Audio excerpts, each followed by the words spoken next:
Van driver patay habang 6 pang sakaying sugatan nang mabangga sila ng truck sa Bukidnon. At sa Pampanga, truck driver ang sugatan nang sumalpok sa pader. Ang mga disgrasya sa probinsya sa pagtutok ni Dano Tingkungko. Nawasak ang pader ng isang bahay sa Lubao, Pampanga nang sumalpok doon ang isang trailer truck. Sa CCTV footage sa Jasa Road, kita ang pag-araro ng truck sa mga concrete barrier. Dumiretso ito sa kabilang linya hanggang sumalpok sa bahay. Na-miscalculate ng driver yung distansya ng center barrier. Aksidente niya itong tinamaan ng gulong niya. Nung pumutok yung gulong niya, hindi niya na nakontrol, tsaka bumangga sa pader.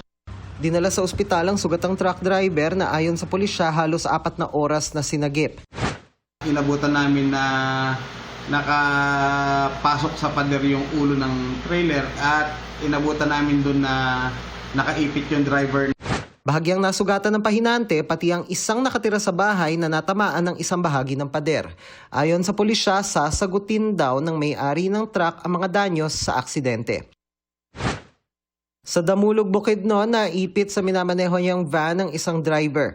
Wasak ang van sa pagsalpok ng trailer truck na nag-overshoot umano sa kurbada ng kalsada. Itong truck, nakapasok siya sa opposite lane, sir, ng kwan. Sa katong sa lubong niya na kwan, sir, van. Nagpang-abot sila, sir, no?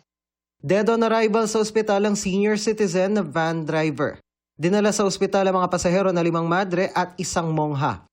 Hawak na ng Damulog Police ang truck driver na mahaharap sa mga reklamo. Sinusubukan pang makuha ang pahayag ng truck driver at mga nakaligtas.